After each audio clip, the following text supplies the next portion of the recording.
Hi, today I'm making my spaghetti salad.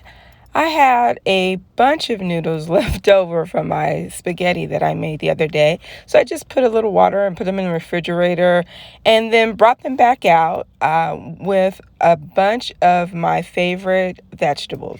What you see on the cutting board is I have a half a cup of tomatoes, chopped tomatoes, an eighth of a cup of chopped carrots, a half a cup of celery, and an eighth of a cup of green onion, as well as eighth of a cup of orange bell pepper, an eighth of a cup of green bell pepper, and cucumbers. So lots of vegetables in this recipe, and all were in my refrigerator.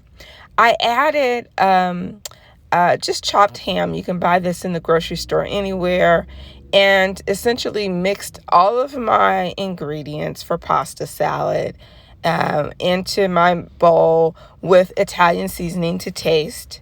I did add an eighth of a teaspoon of pepper. It didn't need much salt because the ham, is a little bit salty, so I didn't really add any additional salt. I did add my favorite Italian salad dressing.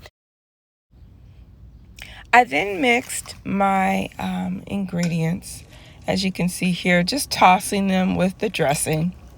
Very simple to do, very easy recipe. And then once I was done tossing them, I was then able to put it in the refrigerator in one of my containers. And I actually just had enough left over for about 2 lunches. And so I took this for lunch. It held up very well. Again, like I said, I just placed it in the container, placed it in the refrigerator, and that was 2 days of a make-ahead salad that I was able to take to work and have for lunch.